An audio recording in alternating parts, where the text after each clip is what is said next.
Hello, Collateral Gaming listeners. Chazzle Dazzle here from the Trial by Error Variety Show podcast. I just wanted to take a few seconds to invite you guys over to what we do.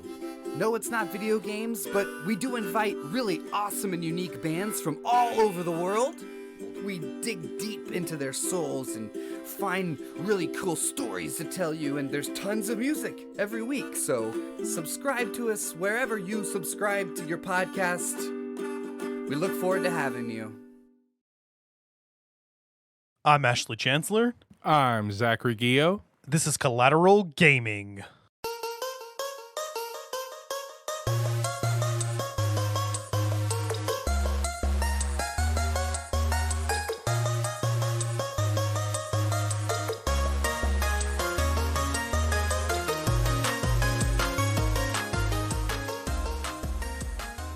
Welcome back to Collateral Gaming, the only video game podcast that matters.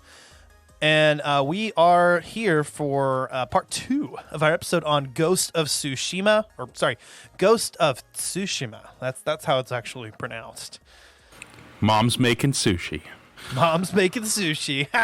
Mom's sushi. It's kind of like mom's spaghetti, but you know. She's nervous. Bum bum bum bum bum bum bum bum bum bum. Okay. Anyway. All right. So when we left off, we were kind of getting into the gameplay and the story of Ghost of Tsushima. We're gonna have a little bit more to talk about on both of those topics, and we're also going to be talking about the overall execution of Ghost of Tsushima, and also where could this go in the future? What could we see out of a sequel? You know what I mean? But I think Zach actually has a little bit of news to share. Oh, yeah. I kind of shared this a little bit on the bonus round that we did, but this is pretty cool. Do you want me to start with the my personal thing? Or yeah. Okay. Okay, so this is really awesome, but after talking with some of the managers and writers at ZeldaDungeon.net, I am very pleased to announce that I have taken a position as a writer/content creator for ZeldaDungeon.net. And this is really huge because Ash and I have grown up absolutely loving Zelda, and the fact that I get to do this podcast with him and then just go and create content and basically live a life that's revolving around the Legend of Zelda, it's pretty incredible. I'm really blessed to have this opportunity, and eventually I'm going to try to get Ash in there too, because they're always looking for new content creators, and Ash would be perfect for it. But yeah, this is a blessing. I'm super excited, and I can't wait to see where the series goes. This year is the 35th anniversary of The Legend of Zelda, and I am absolutely more than stoked to get on board with this. Shout out to Andy Spiteri and Allison Aletha from Zelda Dungeon and the Champions Cast, which is a podcast that focuses solely on Zelda. If you guys haven't heard that, you should check it out. It's really good. It's on all platforms. I listen to it quite a bit. But yeah, that's my big share. I'm really excited. I am very blessed and grateful for the opportunity. But yeah. Yeah, we like Zach mentioned, we mentioned that on our last bonus round episode, game recommendations too, but I just wanted to get that out there on the main episode as well, because that is such a cool opportunity. And man, if I do get the opportunity to work with you on that, I would be a happy boy. I would be like a giddy schoolboy. We'd be a good team on it too, because we've got a lot of stuff that we can. When we do episodes on Zelda on this podcast, we do it for every single episode, but there's something special about The Legend of Zelda, and it just causes us to go all out, and I love it. It's just no holds barred on these episodes, and I like shooting the shit and talking about good games. So 100%, dude. 110%. Don't give me that weak shit. Anybody that knows Collateral Gaming knows we are super big fans of Zelda. I mean, that is both Zach's and my favorite video game series of all time, right? Oh yeah, for sure. Followed closely by Metroid. I was about to say followed closely by Metroid. Yeah, but there's not enough Metroid content to keep up with the Zelda content, and until there is, Zelda's the flagship mainstay game series for us. I don't know if I said that correctly. If I didn't, who gives a fuck? But you know what? Another game that is going to enter my favorite video games of all time is Ghost of Tsushima. Yeah, it's a good one. Man, this is another just one-off game that just impressed me so much as a standalone game, like God of War did. to really warrant being on, like probably my top 5 games, top 10 games of all time. I mean, it's not fair because technically if you were to take my top 5 games of all time, they'd all be like Zelda games. But barring that, saying the Zelda series as a whole is number 1, then yeah, definitely. But I guess we'll get right into it, right where we were at before. Yeah, we didn't really get a chance to dive into the story and like where it starts and how this whole thing just kind of snowballs into becoming. We just kind of talked a lot about the side content. But yeah, in the year 1274, a Mongolian invasion fleet led by the Khotan clan lands on the Japanese island of Tsushima. And Jin Sakai, which is our main character, joins with the island's local samurai to sort of try and repel this invasion alongside Lord Shimura, which is leading the samurais into battle. And this absolutely ends in disaster. Hardly any of them survive. Jin is left to die on the battlefield while Lord Shimura is captured. And I was blown away just by the beginning of this game. The opening was they just literally threw you in, and it was kind of like other advanced games where they kind of treat you like you've played a video game before. They were like, okay, you're here, have at it. Basically, do it. There's like some minor tutorial, like do this, press this to do this, like, but you're kind of just in it. And the whole beginning of the game. Oh, go ahead. No, go for it. I was just going to say, basically, once this happens, this whole sequence kind of dies out, and Jin is left for dead. Lord Shimura is captured. You awaken and to find that you were grievously wounded and found by a local thief named Yuna, who kind of sheltered you and nursed you back to health. And in that moment, she kind of tells Jin that most of Tsushima has already fallen to the Mongol invasion, and that they're kind of on their own trying to figure out what to do. So they... there's a few people that they have to recruit, but before that, they kind of just storm the Khotan stronghold, and Jin tries to, at Castle Kanata, when he tries to rescue Lord Shimura, he's defeated by Khotan himself and thrown over the bridge, and that's where the game really gets going. Yeah. So it's a beautiful intro to a game, and it's wonderful. So oh man, go ahead, Ash, before I go cataclysmic. No, you're good. I mean, that's basically where the game picks up after that is and there's that beautiful montage moment. So that whole section of storming Komodo Beach, which is a real life historical event where 80 samurai faced a Mongol invasion and there were no survivors. In this game, Jin and Lord Shimura are the survivors, right? But anyway, after that whole prologue segment, that one scene where you're riding on horseback going through the fields of the pampas grass is just beautiful. And the music and that was the moment where I knew this was going to be a fantastic fucking game. That's the moment where I just fell in love, this is a beautiful game.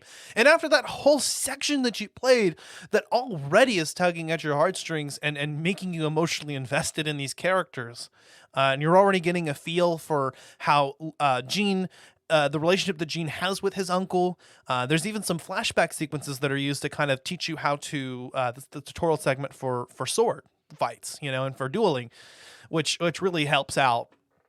And you're already in this whirlwind, and Jin as a character, you're already starting to get a feeling for his motivations and his character as a whole. And throughout the rest of the game, of course, Jin, as we explained in the last podcast, has to struggle with this idea of holding to the samurai code, the bushido, or basically doing whatever is necessary to protect his people. Mm-hmm. And if you know Bushido, there are basically 8 aspects of honor. This game decided to focus on 2 of those: honor and loyalty. And the most important thing for a samurai was loyalty. Loyalty was just loyalty to your master. And in Jin's case, that's the Jito. So that's why it's so heartbreaking whenever Jin ends up going against Lord Shimura and storming, Castle Shimura on his own and resorting to tactics that Shimura doesn't agree on. That's a big deal in their culture, right? I mean, yeah. The samurai's ultimate loyalty is to his master, and he has to do what his master does no matter what. And ultimately, this was the downfall of the samurai. And looking back in historical context, I was watching the director's commentary that was included in the digital deluxe edition. I went ahead and I upgraded, and I watched this whole director's commentary, which, by the way, is fantastic. One of the things that I found out was a real life Kamakura era historian was impressed by the level of detail and authenticity that this game had to offer. And Jin's struggle, his inner struggle with conforming to the samurai code or versus, doing what needs to be done, what is was a real life thing. There were a sect of samurai that felt that it was not as important to be loyal to your master, but to do whatever was necessary to protect the people, because if there's no people to protect, who are you? A samurai historically was willing to die defending, being loyal to his master. It didn't matter. And upon dying, his family would get a plot of land. So ultimately, that was what was better. The samurai were willing to lay down their lives. That's just what they did. But, around... And they kind of really stick that to you, too, yes. Showing all of the flashbacks to Jin's training with his uncle about honor and decency. And they walk you through how to, use the different weapons and stuff like that. But it's the interactions between Shimura and Jin that really, just pound that historical accuracy into you and that code of honor and loyalty. And honestly, those cutscenes kind of lay the foundation for what is the most mind-boggling and emotional story in a story game that I have played to this day. And that's what makes this game so beautiful. There's so much... I mean, it literally, the setting of this game is 1274 in... Kamakura era Japan, yeah. Kamakura era Japan, yeah, that's what it is. And it's to the letter, minus, Jin surviving, even though they all died. It's accurate and it's beautifully done. Well, there's some historical inaccuracies that are done for creative liberty, like some of the armor and the use of the hawacha and some other things, widespread use of the katana, are not technically historically accurate, but within reason. They want to tell a story. And like I said, this, as we mentioned in the last podcast, this game received a perfect score in Famitsu. That means something, That means that they were... the Japanese were thoroughly impressed, even with some liberties being taken. They really felt like this game. And Kamakura era Japan is actually one that's not as well told in media. Usually they like to focus on Edo period Japan, I think, is the main one.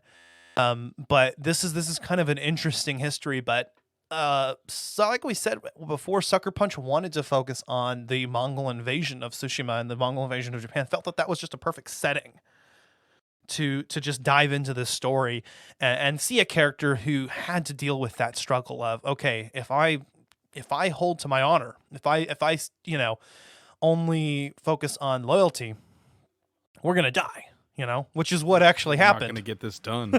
Yeah. Yep.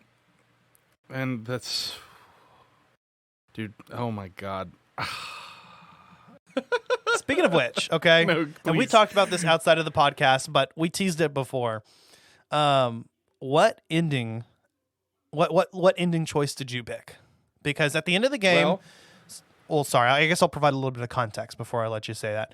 But at the end of the game, you have the choice whether to spare or kill Lord Shimura, right? Because Lord Shimura, at the end of the game, you've defeated Khoten Khan, you've killed him, beheaded him, left him on a burning ship to die, and all is good except Shimura has been told by the Shogun that they want Jin's head now. And because Jin is becoming the Ghost of Tsushima is a threat to the hierarchy of the samurai and to the hierarchy of the Shogun, right? So, so at this point, Jin is a target and Clan Sakai has been disbanded. No matter what choice you pick, that doesn't change the outcome. But Lord Shimura has been tasked to kill Jin. And so you duel him, you win, and then you're given a choice. Shimura wants you to kill him, give him a warrior's death, or you can choose to spare him and fully embrace the role of the ghost and say, fuck the samurai code. Go ahead. That's what I chose to do. I chose to spare him and give one final fuck you to Lord Shimura. Just considering the fact that, killing him would have given him a warrior's death, but honestly, with everything that happens in the game, killing him would have been a mercy, one that he did not deserve. And Personally, once I play through it again, because I will, I'm gonna do the new game plus. I'll kill him just to experience that different ending, because I'm pretty sure I haven't seen the other ending, but it doesn't matter what happens. Family is family, and I'm pretty sure if you choose to execute Lord Shimura, there's going to be some sort of emotional sequence where like Jin just loses his mind and starts crying, or like holds him close as he's dying in his arms and just lets him go and then fully embraces the role. But considering the fact that no matter what happened, despite the choice, I chose to spare him just as one final, screw the code, I'm out of here. I'll just do what I want, and I'll protect this people on my own account. These people, sorry. I'm not gonna lie, it was a hard choice for me. Part of me part of me really wanted to kill him, like he wanted to, because ultimately that would be the last way of Jin honoring the bond that they had, and maybe this would be the last samurai thing he did before severing ties. But no, I thought at this point, Jin's character, I felt like he just didn't care about that anymore. He was above that. He was thinking, I'm no longer bound by this, and I don't think the right thing to do is to die a warrior's death. I think the right thing to do is to continue living so you can help protect the people that depend on you. And also, that's his only family he has left, and he mentions that very early on. And I respect that. And I don't know, maybe Shimura's going to commit seppuku anyway because he failed in his task, but as Jin, I can have good conscience saying, I didn't have a part in that. I didn't make that decision. And maybe it causes Lord Shimura to think, what am I going to do? I'm really interested to see what happens in the sequel. Because, I think there's definitely going to be a sequel. And what is going to be the canon choice? Yeah, because let's see. Like, you chose to spare him and then you just walk away. What if there was a cutscene where as you're walking away, Shimura doesn't accept your choice and commits seppuku? Being that he did not, that could completely set up a story all on its own for a second game where Lord Shimura comes to his senses and they work together to clear Jin's name and restore ultimate peace to Tsushima without a worry of a ghost out there. Because in actuality, Jin's heart and the reason he raises his blade, the reason he draws his sword is to protect his people and his land. And it was his family until, Shimura disbanded Clan Sakai and ordered his execution. Or the Shogun did. Shogun, sorry. Blah, blah, blah. No, you're good. Shimura was acting under the Shogun's orders. And the way I see it, in my personal opinion, and I guess we're kind of getting ahead of ourselves here. I normally talk about, the future later, but fuck it. So I think integration, my man, integration. I think a future sequel would probably look outside of Japan, or outside of Tsushima, and go to mainland Japan with Jin kind of encountering the mountain, because the Mongol invasion moved on from there, right? So I think it would be cool. And plus, we've already seen the Tsushima Island. Are they really going to do the same map twice? So I think the logical progression here, if there is a sequel, maybe this is a one and done tale and they don't want to go further, but I would like to see Jin kind of move to the mainland and join the forces with there. They could call it like something like something of Tsushima that like shows his lineage back to Tsushima. He's a warrior from Tsushima, but now he's fighting in mainland Japan now, where Tales of the Ghost have actually reached there, and people are kind of aware because he's achieved this legendary status, like the legendary quests that you go on. Did you do any of those? Any of like the legendary missions where you recover like a legendary armor or bow or? I did what I could to get through the story as fast as I could to record part 1, and ever since then, I've been playing a lot of Horizon Zero Dawn. Oh, and hell yeah! I've also been playing a lot of just Overwatch, Rocket League, that kind of stuff. I wanted to get the story done so that we could talk about it, but when I do my new game plus, I'm going to try to do everything in the game. Because I won't be sorry. I won't be I won't be pushing to try to, get some content in my brain. Okay. So I 100%ed this game. I did everything that this game had to offer, and I also platinumed it. The only thing I haven't done is I haven't gone too much into the Legends gameplay, and I've started my new game plus, but I haven't beat it yet. But I've gotten, I'm well into the first act, and I'm playing it in Kurosawa mode now, with Lethal Plus difficult, and man, it is hard. Those sword duels are even harder when you're in black and white, because you can't see the blue versus red glints, but there is a sound that plays, and you also kind of memorize the patterns and stuff, but it is much harder. And I found myself like in a lot of cases instantly reacting and wanting to parry when I'm supposed to dodge, or dodge when I'm supposed to parry. And so it makes it a lot more difficult, because you actually have to watch the enemy, pay attention to what they're about to do, and then react at the last split second, and you can do a perfect parry or a perfect dodge. Yeah, Kurosawa mode kind of gives you... I mean, obviously we couldn't do it ourselves, but it kind of gives you the notion of how to react as a samurai. Yes. Like how to react as a swordsman. And it's pretty cool. Can't say that, or can't say otherwise. It's pretty dope. But Kurosawa mode, I like it. It's just the graininess. It's something to play on your second playthrough. Yeah, it's the graininess kind of bothered me in the beginning. I wanted to kind of experience this game for the first time in full color, and I didn't do it in Japanese. I played it in English. Just because I started the game in English, and I'm very particular about my languages. If I start something in English, I want to finish it in English, because there's different voice actors for the languages. So, it's a different experience altogether. So once I do New Game Plus, I might do it in Japanese all the way through. I don't know. Yeah, I've played through both now, and I think that they're both excellent. By the way, did you know, and I didn't know this on our last episode, Kazuya Nagai, the voice actor for Jin Sakai, is the voice actor for Roronoa Zoro in One Piece. Well, I don't watch One Piece, but that is dope. And that means that he's getting good work, and I'm very happy for him, because Ghost of Tsushima and One Piece are both very huge. So kudos to him. One Piece is one of those anime that I have had a lot of difficulty getting into, but like mid-story arc, I tend to enjoy it more. And Zoro is one of the characters that I actually enjoy more from the story. And I decided to watch a couple episodes and see. And yeah, I mean, I can definitely tell that's the same voice actor that plays Jin Sakai in the Japanese version, which is the version I played my first playthrough through. But now I'm kind of experiencing an English dub, or sorry, not really a dub, but just the English version. And because that's the original version, the Japanese is the dub in this case. But it's interesting to see the characters, hear their voices played differently. In fact, I've been kind of switching in and out of Kurosawa mode in my New Game Plus, sometimes to experience the game in English with full color. Because I will say, I think your first playthrough of this game should be in color, because one, it's much, much easier. And two, the game is so beautiful. You're kind of missing out. But playing it in Kurosawa mode is something that you can turn on for like a little bit, or play through like in New Game Plus, on and off.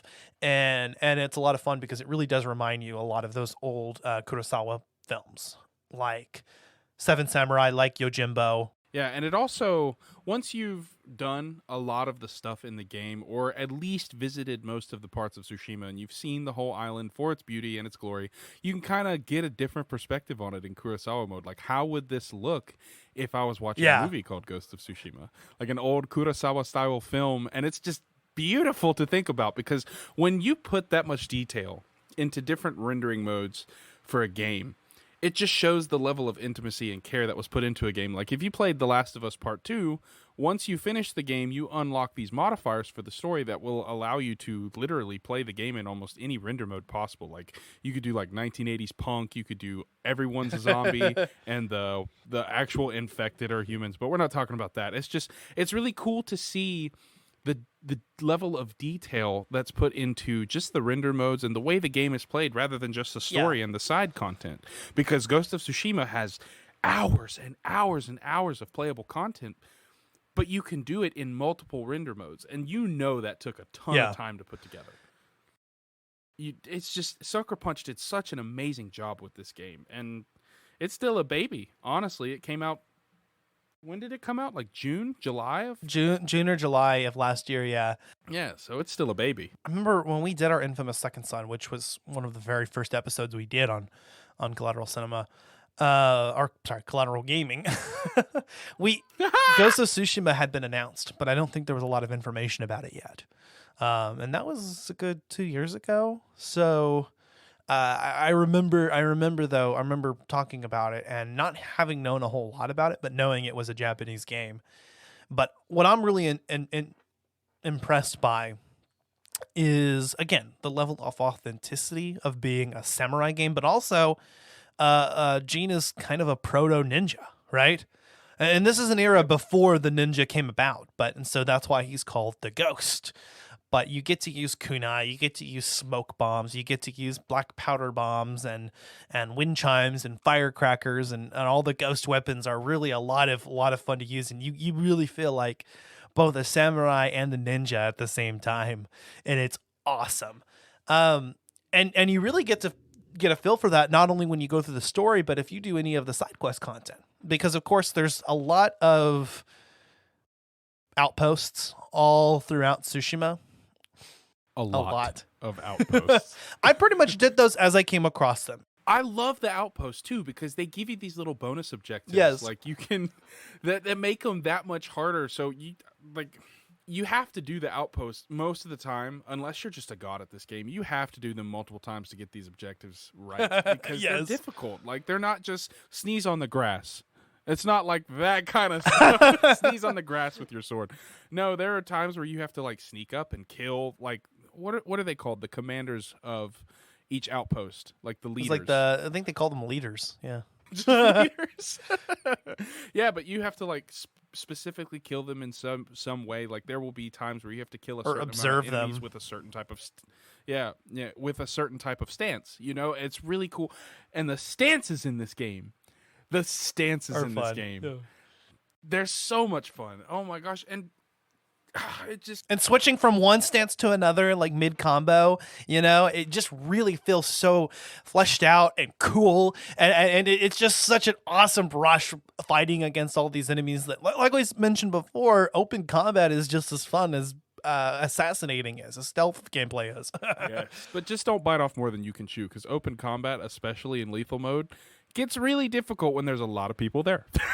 Yeah, in lethal mode, 2 hits will kill you. 1 hit will put you on like the brink of death, and then the other hit will put you down. And if you have enough resolve to do Iron Will, you can do that and kind of get yourself back up again. But it's very difficult. It is indeed. Yeah, but most enemies will go down in 1 or 2 hits as well. So that's what makes it better. But it fundamentally changes the way that you play the game. So I recommend that once you've kind of played through the game in one mode, maybe in your New Game Plus, try it in Lethal Plus, because it really changes the game and it actually feels more realistic, Yep. Except for, the boss battles and stuff. Those big duels with main characters, and they're inhuman in Lethal Plus mode. Yeah, the duels, apparently you don't get a lot of, it still takes quite a few hits to get them in, but less. But I had a lot of difficulty with it, because like I said, you fuck up, then you're done. And it's hard. Which, works for, samurai history, because if they screwed up, they were dead. Yeah, it's really realistic. Like you're in a real duel. So if you feel like trying to experience that lethal mode, I would definitely recommend it once you've really, really gotten some experience with the game and you've really understand the dodge, block, and parry system. Yeah. Like, again, you really have to be on point, and you have to, like, for me, I have to turn my brain off and I have to specifically focus on the enemy. It's really difficult for me because I want to do something and I have it in my head. Okay, I'm going to dodge. Okay, I'm going to parry before it actually happens. And that gets me into trouble. So you have to actually sit there, watch the enemy, wait for what they're doing, react in like a split second, and with whether you're going to dodge or whether you're going to parry. And it really makes a difference because you can't parry unblockable attacks. At the same time, if you try to dodge an attack that it was parryable, usually they'll get you on the second hit because they usually will follow up in 2 hits. And so you'll have to really either do a dodge roll or dodge twice or dodge and parry. It's difficult. You really have to think, and you're on your feet constantly. I really, really, really enjoy the combat in this game. I thought it was done well. Again, this is something that really feels like Assassin's Creed in a lot of ways, but It's more fluid. Assassin's Creed, if they actually took their time and developed a game that was fully fleshed out. Because we mentioned this before in our Valhalla episode, this is a great game. It's a great concept. It's just, I feel like Ubisoft really wastes their potential by developing these games so quickly. Imagine if they had the amount of time that was spent on a game like this. And we finally got to see it. Exactly. And that's what this game is being compared to a lot, is it's being compared to as the feudal Japan Assassin's Creed that everybody has always wanted. But it's better because it's more detailed, and these companies like Ubisoft kind of focus, they produce these games so quickly because it's becoming more about money than it is about entertaining the players that support the company. That's why it takes so long for Nintendo to put out Zelda and Metroid games, because when they finally come out, they're masterpieces. They're so much fun. I mean, they announced Breath of the Wild in 2013. I always go back to Breath of the Wild. That will be a common theme in this podcast. But it took them 6 years to develop Breath of the Wild. Why do you think Grand Theft Auto 5 is one of the most popular games of all time? Because it took them like 7 or 8 years to put it together. And there's so much stuff that you can do, and people still play it religiously to this day. And that game's been out for years. It has been out for years. Skyrim, same thing. Games like Rocket League, games like Overwatch, games that have been out since 2015 and 2016 have so much replayability because there's so much time and effort put into them. And they're free to play. That's the crazy thing. They open these games up for people to enjoy, and they make it so little about the money and so much about the enjoyment. Of course, there's like in-game purchases that you can make, but I mean, those are mainly cosmetic. It's not pay to win like a lot of these games are. Like, that's why I hate the Star Wars Battlefront games, because if you have a bunch of money and you flesh it out, you'll do really good. But if you're just trying to play the game to enjoy it and you don't have a lot of money to put into it, you're probably going to get crapped on.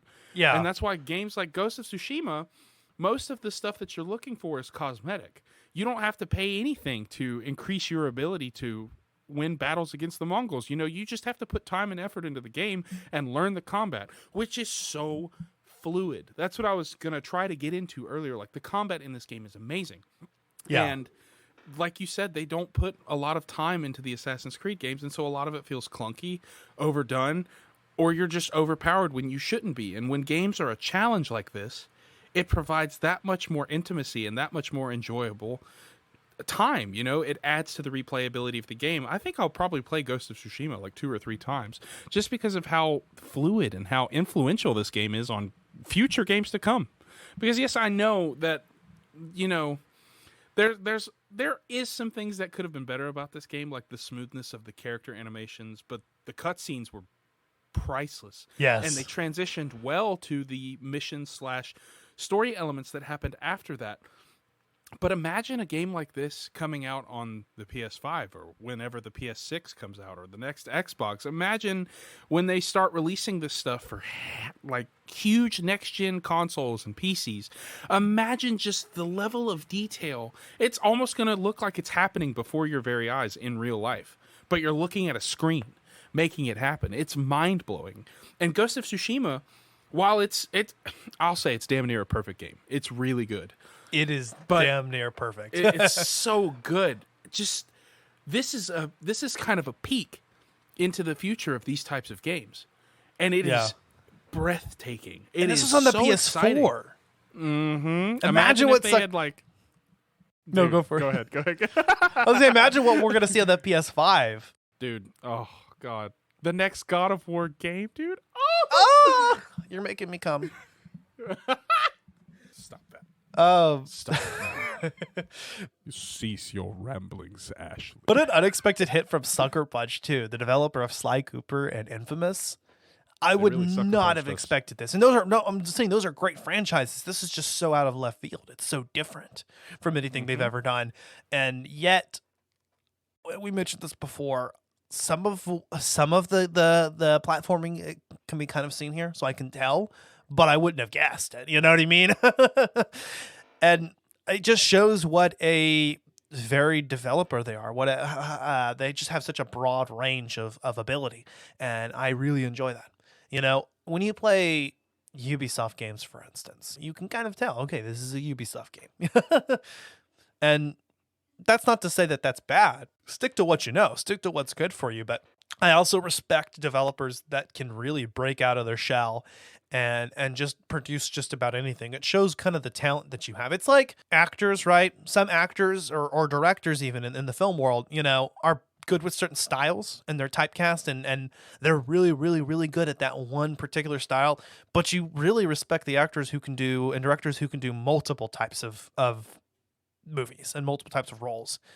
It shows you that they're not just good at one particular thing. They're just good at the actual, you know, the actual job. I don't know what I'm trying to say, but. And I mean, why rush perfection? You can't. You know, literally none of these games are ever going to be perfect. It's never, that's why we say it's a damn near perfect game.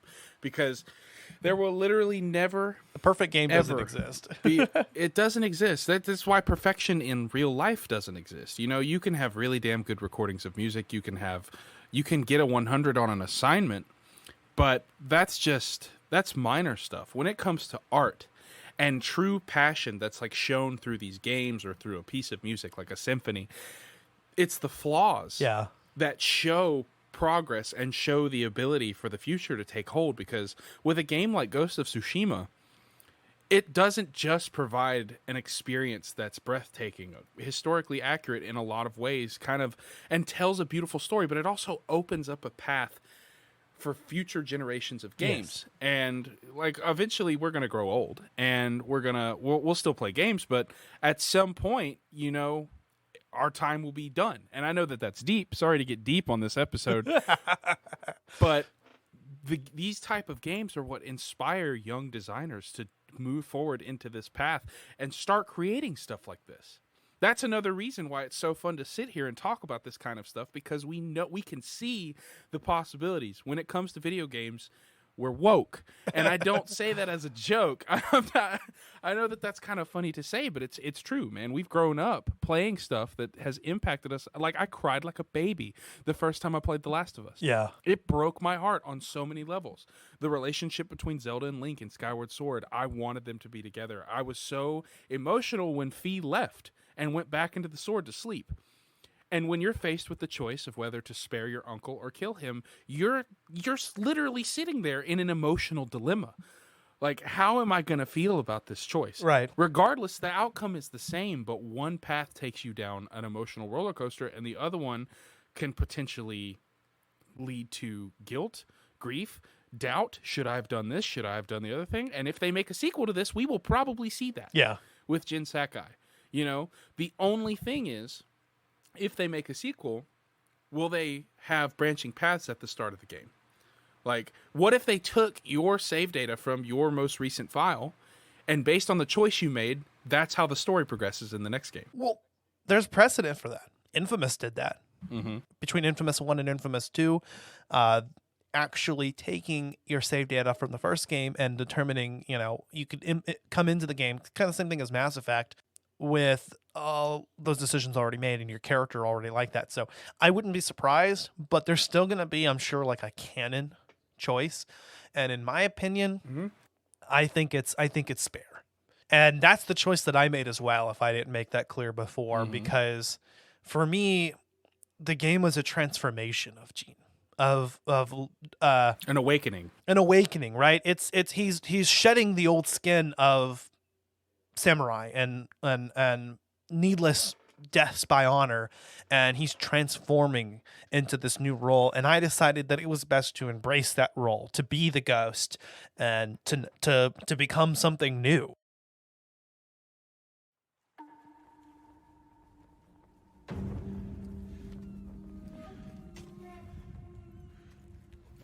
You are a samurai, bound to uphold the code. To live, fight, and die with honor.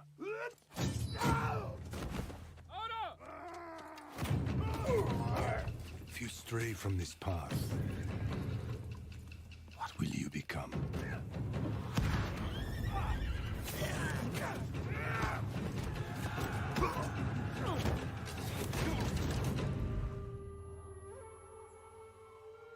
A storm is coming. Jin! Come on, Jin!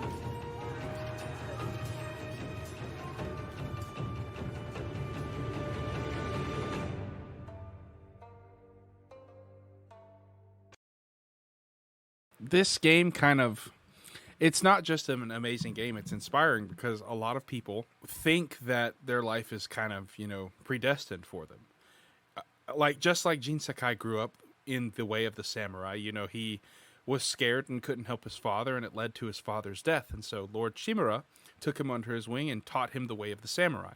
And so that's how, bless you, dab on him. And so that's why Jin grew up in the way of the samurai, and that's why his mind and his view of the world was so impacted by the way of the samurai, because he grew up in that belief system. But this game, like you said, is him transforming, saying that he doesn't have to do that. He doesn't have to have needless death. He doesn't have to shed blood, even his own, just for honor's sake. And a lot of people who play this game can take that in stride. You can do what you want. You can make whatever you want your life to be. You can make it happen. It's just, and don't let yourself be limited, by what you think is in front of you, because you can choose to move forward regardless. And I think that that's beautiful. This game doesn't just speak in a gaming sense. It speaks in a real life sense, because you make the choice. It's up to you. Gene literally goes through a metamorphosis. He's kind of in a cocoon and sprouts as a butterfly. What's interesting is I thought that the choices that you have to make in this game are really the one choice that you make at the end. I immediately thought I'm going to be a beautiful butterfly. It's funny, in the Infamous games, there were always very clear good versus evil choices. Like, you obviously knew what was good and what was bad, right? And you picked the choice that you wanted to make. But this game is interesting because it's not so clear cut. What's the right choice here? It's hard to say. When you have a decision like this and it's not so clear cut, I think that adds to the richness of the overall narrative. I think that I don't know, I just lost my train of thought, Ash. It literally derailed and crashed. I apologize. But when you have clear cut decisions like this, you obviously know which path you want to take. But when it's not so clear, you're faced with not just what choice do you want to make in the game, but you're faced with your own moral dilemma, and that's why I think this is so powerful. Yeah, no, definitely. Well, I guess kind of getting into overall execution, okay? Obviously, the graphics are beautiful. I mean, so beautiful. I don't know what else to say about it than, God, this game, you play this, you're like, this is on a PS4? This stands up to the PS5 graphics. Yep. And I bet this plays even better on a Pro than it did on my wimpy PS4. But oh, brother, when I come out there, I will show you Ghost of Tsushima on the Pro, brother. Unless I have a PS5 by then we'll just play it on that. Yeah. I would love to see this game get a treatment for PS5, where it's kind of, because it's right there at the end. I kind of feel like that's expected, kind of like with The Last of Us Part 2. I feel like there should be a PS5 re-release for this, but I think that they should give gamers who already have the game a choice to upgrade for a much smaller fee than having to replay the game. But definitely a great, like they did for Valhalla. It's only a $10. Black Ops Cold War. It's only a $10 upgrade for Cold War. Yeah, Valhalla's free, I believe, but Miles Morales and Cold War are both. Spider-Man are all, I think, $10 upgrade. But I would love to see this game get remastered for PS5. And kind of like The Last of Us Part 1 did for PS4. And it's right there. And I think that that's definitely going to happen. And it would be a great opportunity for them to capitalize on the success of the game, get a lot more people to play it that didn't play it for the first time. But I think that it would be better if they offer people who already have the game the upgrade fee as well. Even if I had to pay $20, I think that's reasonable. I would definitely pay to and include some extra content in that. Get some extra DLC or... I mean, the thing is, when you pay for an upgrade for a remastered game, you're not just playing the game again. You are literally playing a not revisioned or reimagined, because there's no changes to the game. It's just remaster, more colorful, more fluid, looks more real. It's upgraded. It looks like imagine playing Spider-Man 2 for the PS2, and then immediately playing Spider-Man for the PS4. You're right. Two completely different games. But the difference between the fluidity, the characters, the voice acting, everything is just so outstanding. It's like if you've played Tony Hawk's American Wasteland or Tony Hawk Pro Skater 2 on the old PlayStation 2, and then you get the remastered versions for the Xbox One, they're breathtaking. They're so much fun, and it's the same game. It just looks better. It feels better. provides this feeling of nostalgia while also hitting all the bases for a fresh new experience. Yeah. Because even though it's the same game, you're still getting a new experience. You're experiencing the world of the game you're playing with a new set of eyes. Right. No, definitely. And I love it. You know, as far as bugs and glitches go, there are some, but they're relatively few and far between. I think the game is nothing that a patch can't fix, and in any way, nothing was frustrating or game breaking. Just some kind of unintentionally hilarious moments that you might come across. But overall, the game runs very smooth. I don't really have any issues with the performance. It ran at a solid. I don't think this game has a 60 FPS mode. I think it's just 30, right? It honestly feels more like 45. 45. There are moments in the game where it feels very smooth. So I would say 30 is not exactly doing it justice. I feel it's more 40, 45. And I'm holding my mic for those of you who are curious. It's kind of cool. I'm just kind of adjusting it and playing with it. You can hear me scratch it. Evidently, it runs at 30 FPS. Really? So the game remains at a solid 30. They wanted to opt for a better frame rate. And honestly, but you can't tell. Like some of the motion is so fluid that you'd be tricked into thinking that this is somewhere in between like a 45. It just shows a testament to the level of skill. But I'd love if we got like a remaster. I'd love for there to be like a performance mode where we got to see this game in 60 FPS, and then of course being able to play it in fidelity mode, dude. Yeah, and then being able to play it in 4K as well. Well, yeah. Oh my god, dude. The day I'm able to get my hands on a PlayStation 5, because I mean, of course, it's fun having a PC, but you don't get to experience all of these wonderful console titles because they didn't make. I don't think they released Ghost of Tsushima on the PC, did they? No, it's PS4 only. It's exclusive. No. It's on Xbox too. No, it's exclusive to PS4. I gotta look it up. I'm mad. Look it up. I'm looking at it right now. It is a PlayStation Really? exclusive. Yes, sir. Sucker Punch usually does do PlayStation exclusives. In fact, Cole from Infamous was one of the PlayStation All-Stars. Sly Cooper games and Infamous games, I'm pretty sure, were only on Sony consoles. I'm dumb, dude. I'm so mad. I thought it was for X. I am so sorry, everybody. So you Xbox gamers out there are really missing out. Send your hate tweets to at Mr. Gio 96. This is don't send it to the. This is why I'm a PlayStation gamer. Obviously, like I enjoy both. I think console wars as a concept is kind of dumb. I mean, you're gonna play based on what exclusives you like, but the exclusives that are released on PlayStation to me are the ones that are like the most solid, like 10 out of 10, perfect, near perfect games. You know what I mean? God of War, Last of Us, Ghost of Tsushima. Mm-hmm. And I mean, the only exclusive that I really like on Xbox is the Halo series, and it's kind of taken a dip down too. It's not that good anymore. I hate Gears of War. Okay, I have always hated Gears of War. It's disgusting to me. And of course, a lot of the games that are supported on all consoles are fun, but PlayStation 4 exclusives just have such a beauty. Spider-Man. Mm-hmm. Nah, Spider-Man's on the Wii, dude. Spider-Man PS4 is on the Wii. They made it in 2018 for the Nintendo Wii. They made it back for the Wii. It probably runs at like 5 FPS. No, I was playing Other M, and I was actually surprised at how good the graphics looked for a Wii game. Oh, dude, the opening sequence between you and Mother Brain and the baby. Oh my god. I was surprised. Like, because a lot of Wii games are look really shitty, but that game really pushed Skyward Sword.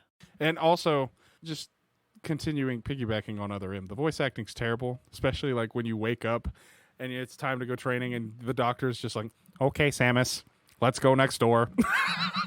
Samus, what's going on? Respawn!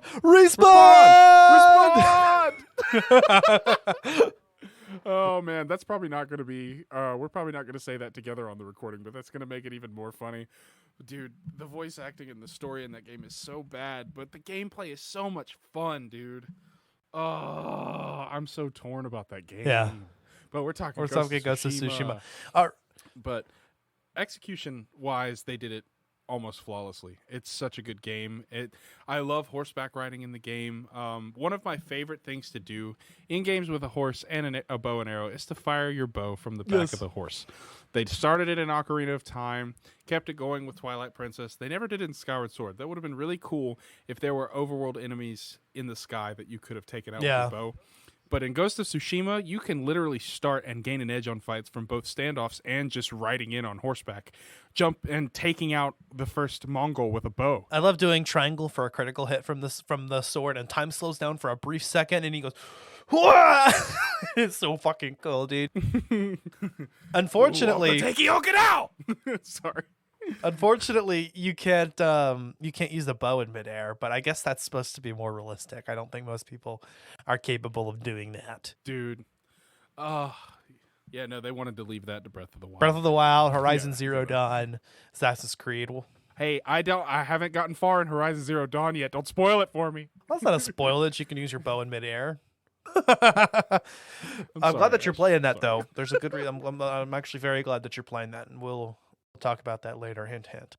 What was I going to say? Okay, also the navigation system in this game. So the game opts for a more HUD-less view of the world, and there's no waypoints per se. Well, kind of. You can select options, but instead of being able to just see something clearly on a mini map or, get like a beacon or whatever, instead this game opts for a much more subtle traversal system, allowing you to follow the wind and let the wind guide you in a very divine wind kind of way, kamikaze. It creates a much more immersive experience, and it's something that makes the game that much better. And very Kurosawa-y.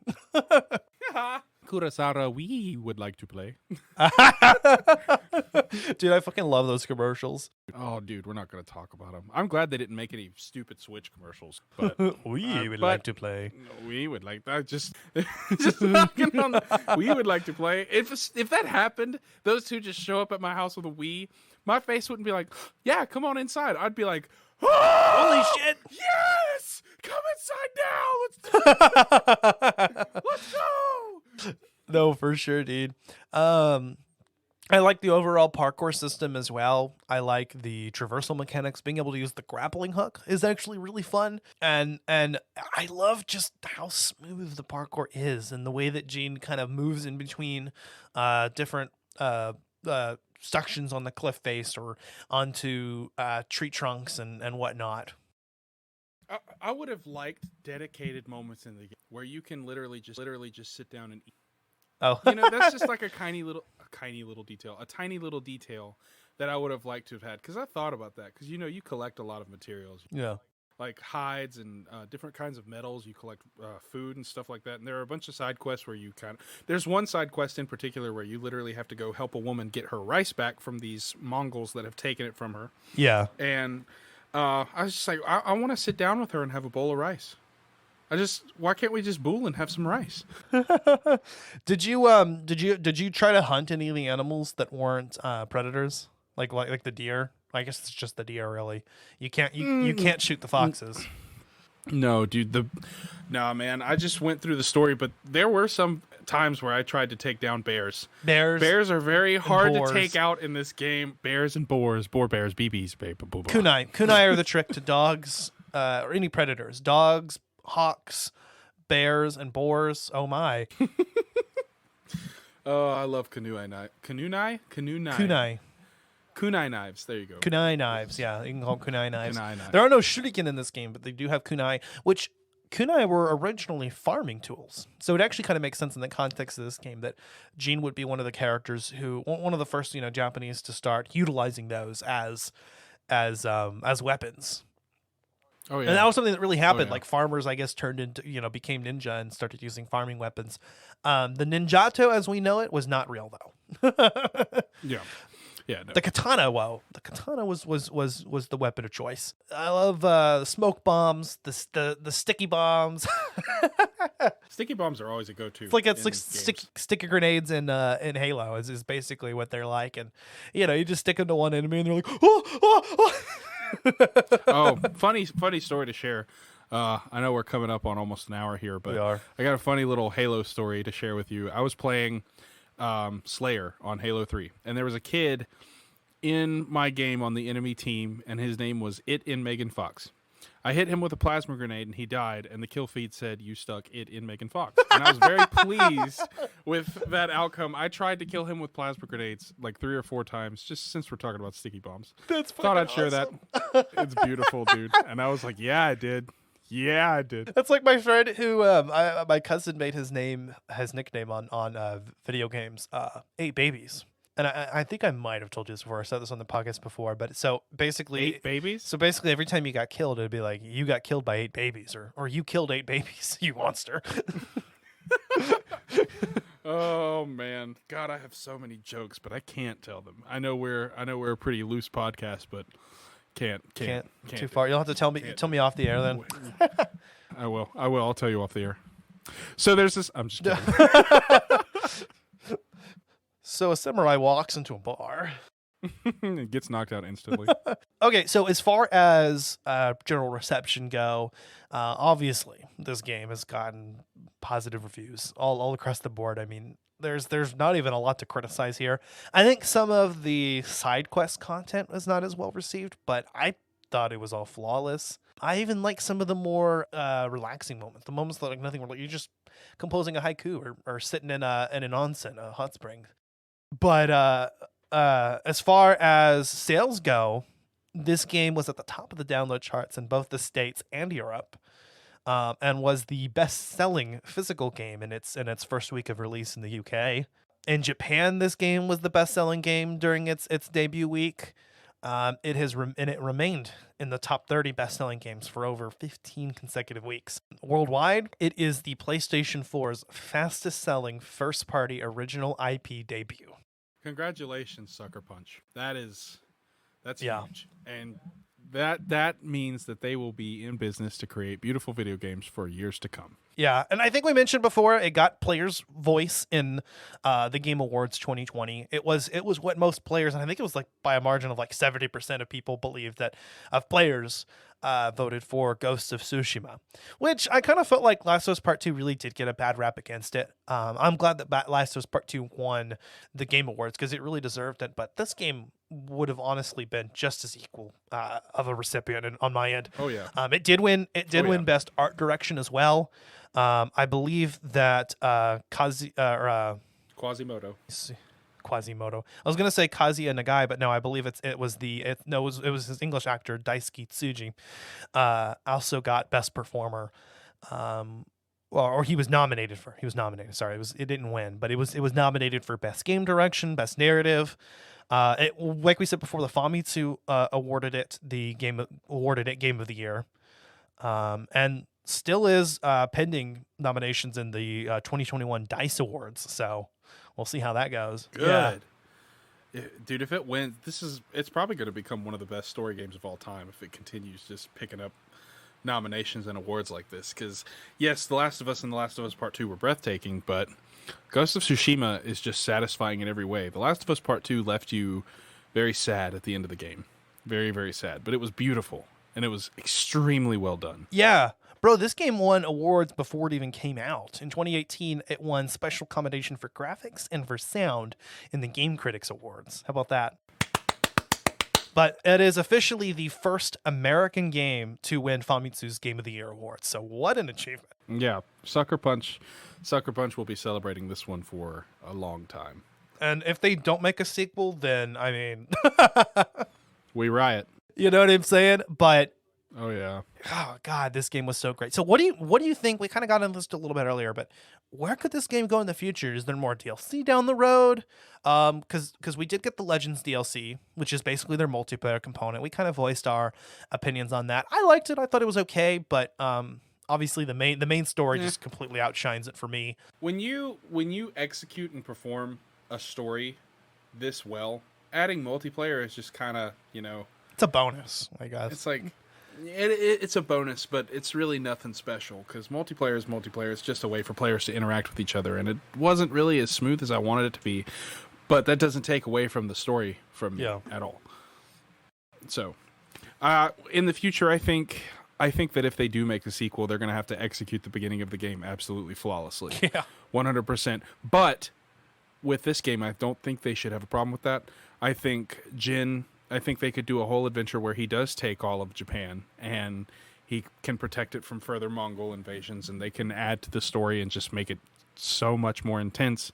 I think they can play really, really hard on the fact that Jin is an outlaw and that he is a legend. He's the Ghost of Tsushima, and the game could focus a lot more on cornering you, trying to make you succumb to the pressure that's around you, but in doing so, further like christening the name Ghost of Tsushima. Like the more adversaries you take down and the more challenges you face in best, the more legendary you become, and by the end of the second game you could basically be a god to these people. I think Jin's well on his way to becoming a legendary hero like Tadayori or any of the other legends that you play in the game through. But I think a DLC story expansion of this game would be great, but I'm not going to hold my breath. I that would be absolutely astounding. I would love to see this game go. Like maybe the DLC could go into kind of the expanding to mainland Japan or something. But I'm really thinking that we're really going to have to wait for a sequel if the sequel is announced. Which, again, I think Sucker Punch would be dumb not to.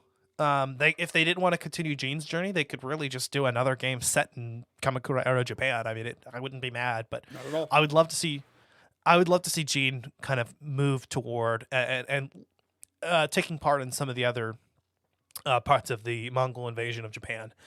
And I mean, I think that this game could go in a lot more places. I'm trying to think about what else they could do with the gameplay. Maybe expanding his already existing set of moves to be even better. But Yep. Oh yeah. Like there's so much you could do. Like they start the sequel with all of your moves that you already have, and then they just add an entire new skill tree. Yeah. And it's like the art of the ninja. At that point, you can start to use shuriken. You can start to like do a lot more stealth. You start getting ninja garbs instead of, armor and stuff like that. There's so much that they could do. But Ghost of Tsushima is an absolutely amazing experience, and Ash and I have both absolutely loved diving into this game. It is just, it's breathtaking. You're breathtaking. Honestly, I'm almost at a loss for words. Your mom goes to college. that was Keanu Reeves thing. You're breathtaking. No, you're breathtaking. But yeah, no, this game kicks ass. If you haven't played it and you have a PlayStation 4, I don't know what the fuck you're doing. This game is honestly one of the best games I have ever played. It is phenomenal, and I can't get enough of it. Like, the replayability on this is insane. I can't believe that I'm finding I'm wanting to play through the entire story all over again. Yes, sir. And maybe just kind of breathe in the scenery a little bit more, because when I first started the game, I was kind of in a rush. I was trying to get through it as quickly as possible, the story, but part of that was also I just really wanted to get to get the ghost armor, and I really wanted to expand Jin's moveset as a stealth. So that was kind of my focus but it doesn't end up happening till 2/3 into the game. But Oh yeah. And some of the moments in this game just I don't know if I'll ever get over Taka. That was just horrifying. No, dude. Fuck Koton for that, dude. Honestly, he just literally did it to set an example as punishment, dude. But whenever you fight Koton at the end, like it's on, dude.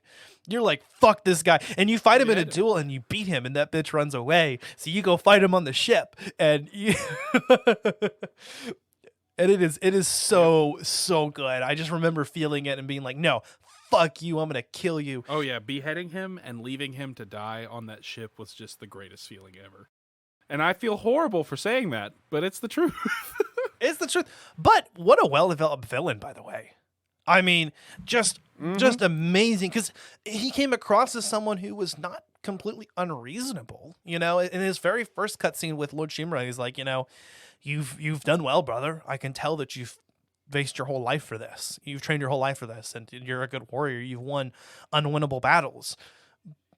So he's smart, and he took the time to learn the Japanese language and train all of his warriors and their traditions and their customs. So what an awesome, well-developed character. But you just also hate his guts, because fuck that guy. Oh yeah, he's a really good villain. He kind of makes you feel for him a little bit, but in the end, The bitch is dead.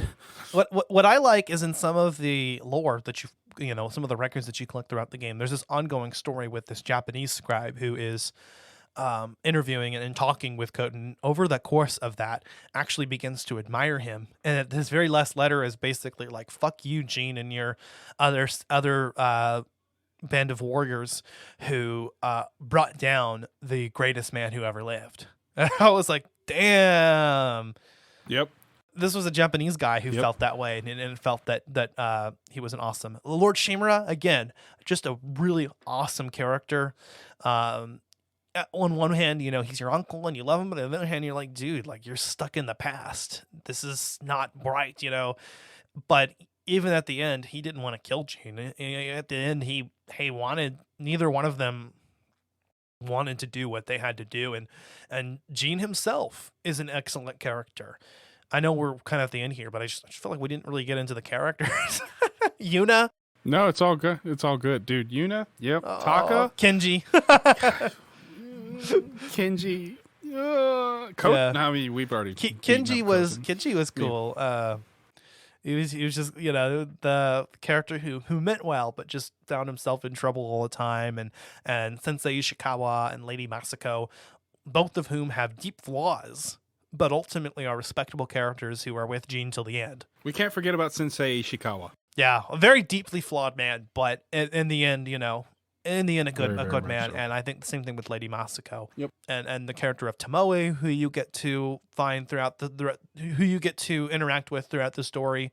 And I guess you didn't do the side quest, so you didn't really get to see Tomoe's story, but that's actually a really interesting conclusion. Yep. And then there's also the caretaker. What's Yuriko. Yuriko. There you go. That's heartbreaking, actually. She helps you and she makes the poison for you, but if you follow her side quest to its logical conclusion, I mean, it is kind of sad. And there's those hints of Alzheimer's or dementia throughout when you're playing through her chain. Yep. So I saw it coming. But anyway, I guess we're kind of said all there is to say. Well, no, definitely not. There's so much more we could say, but we're running up on an hour here on part 2. Any final thoughts about Ghost of Tsushima, Zach? I think it's definitely a game that I will go through again and invest a lot of time in once I have, room to breathe. But it's just, it took my breath away. The story is just incomparable to a lot of other games that just, there have been a lot of games that I've played in my life where the story has just impacted and moved me, like Skyward Sword, Fallen Order. But this game, the story is just impeccable. It's definitely a glimpse into the future of the capability of games, and I'm very, very excited for what's to come. This game, it's a 9.5 out of 10 for me. The 0.5 being that it's not longer. Yeah, you should really invest some time into it because it's a breathtaking experience. Fuck yeah. I'm going to have to pretty much echo almost everything that you said, but this game, in terms of gameplay, in terms of story and direction, art, everything about it is just incredible. There's not a single thing that this game does bad or subpar in any way. It is the definition of an almost flawless game. I mean, it if this isn't, then what is? And on top of that, it's fun. It's so fun. I found myself just completely addicted and wanting to play it more and more. I was wanting to play this early on in this season. From that very opening segment, I was just blown away, and I kept wanting to play more. And so I'd sneak a little bit in, even though I was supposed to be playing something else for the upcoming episode, because God, this game was good. I think I got pretty much into Act 2 before, we actually started preparing for this episode. And so that was good. I've been playing the hell out of this. I even played a little bit just now, kind of started over in easy mode to see how quickly I could get through the story. Just really quickly. Yep. And even really quickly, it will take about 3 or 4 days. Yeah. If you're grinding. Right. 'Cause it's a long game. And that you have to dedicate like 5 or 6 hours a day to just grinding the main story. It's a long one, but it's good. It's well worth the time. But I found myself lost in it. Like I would play for hours. I could play all day and still have shit to do. And it just, and I can say I beat this game at 100%. I did everything that this game had to offer in the first playthrough, and all of it was worth it. I had an amazing time with it. Tracking down some of those last few collectibles was kind of a chore, but at the same time, I'm glad that I did. Yeah, because you never have to do it again, and also you have it. It's done. Done. Yes. It's done. Just like this podcast episode, here and about whenever. Alrighty. Well, you can find Collateral Gaming wherever you get your podcasts. We are on Apple Podcasts, Spotify, Google Podcasts, Pandora. Anywhere else, we're focusing on getting on even more platforms. If there's somewhere where we're not, let us know. You can find us on social media channels at Gaming Podcast on Twitter and Instagram, Gaming Podcast on Facebook as well, or just search up Collateral Gaming. You'll find us. We are on YouTube, which is where we are releasing our Patreon content. You have to subscribe to the Patreon, but any amount will give you links to our YouTube playlists where you can check out our Let's Play video game commentaries. We have a lot of fun with those. We're also getting some of our video podcasts out on YouTube over time. Hope that I'll have more time to do that in the future. And what can we expect next on Collateral Gaming? My friends, we are going to be talking about Metroid Fusion. Yes. And that is exciting because that is the first Metroid game I ever played. And I am very, very much looking forward to this discussion. It's going to be a two-parter, and that's okay because we're going to have a lot to say, and you're not going to want to miss it. So when we get it out, take a gander. Hell yeah. I'm really excited too because Metroid Fusion is one of my favorite Metroid games as well. I've always found myself just really lost in that game and wanting to play more and more and more and more. It's just that every time I've ever played it, I've always had like a crash or something. Like my emulator I used stopped working. But that being said, I have played quite a bit of it through it now on the Virtual Console. I have a legitimate copy. And I've pretty much almost got through most of the game in a day. So besides all of the extra stuff, and I'll 100% it for sure. But we'll be talking about that next time. Now we did promise that we were going to do Apex Legends. So in keeping to that promise, because this was kind of a last minute swap out, we are going to be doing a bonus round focused on Apex. Just so we can say that we talked about it. We just felt that it wasn't going to be as fun for us to do like a whole kind of two-parter on it. And we really felt that a game like... We haven't actually done a full episode on a Metroid game yet. So it was kind of the perfect opportunity to do that. Yeah, and Apex is a game where we don't really need two parts to cover the whole thing. We can... Honestly, I'm thinking that me and Ash could probably play the game while we're recording. Like, while we're podcasting, we can both set it up and just play Apex. Yeah, maybe.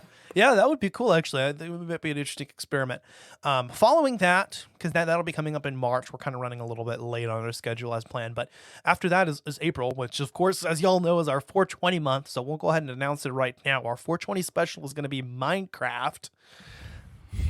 Yes. And we're also going to be talking about Mortal Kombat because the Mortal Kombat movie is coming up. So we're doing kind of a collaboration, which was originally planned in January, but the movie was moved. So new Mortal Kombat movie is supposed to come out in April. So we're going to be doing a collaboration with Collateral Cinema where we talk about it, that movie. We're going to do an At the Movies episode, but we're also going to talk about, on the flip side, we're going to do a Mortal Kombat 11 episode. And I think we'll also have like kind of a bonus round focused around that as well to keep in the spirit. So that's all planned for April. We've got a tight schedule, but we're working to kind of get that out and make sure that we have some kind of content to produce weekly. If you didn't check out our previous collaboration with Collateral Cinema on movie tie and video games, that's out on our podcast platforms right now. Bo and I really got into something that's the opposite of what we usually do, which is movies based on games. We did games that were based on movies, and that was a lot of fun. We talked about a lot of our favorites and a lot of the more shitty ones. Other than that, guys, we hope that y'all are staying safe. We hope that you are having fun. Staying healthy. Yep. Staying happy. Yeah. There was something else I was going to say and I forgot. Oh, Collateral Cinema. Yes. Speaking of Collateral Cinema, we're going to have our anniversary special out on Gozu. That should already be out by the time that this is out. So go check that out. Zach wants to be on one of our upcoming episodes. Yes, God, we're going to talk about Hot Tub Time Machine. Yes! Oh, I love that movie so much. I can't wait. And if you didn't check out our last episode on Mulholland, man, it's gonna be a good time. Mulholland Drive, David Lynch's Mulholland Drive, that's out as well. I guess we're kind of at it now, so Anything else to say to our audience? No, man. They have received my words of wisdom, and they will take them, or they will not. Their decision. All right, folks. Well, you heard it there. I'm Ashley Chancellor. And I am Jin Sakai. I'm just kidding. I'm Zachary Gio. And we are Collateral Gaming. We are out. Bye. Sayonara.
Collateral Gaming is a Collateral Media podcast. All music and game clips are owned by their respective creators and are used for educational purposes only. Please don't sue us. We're poor.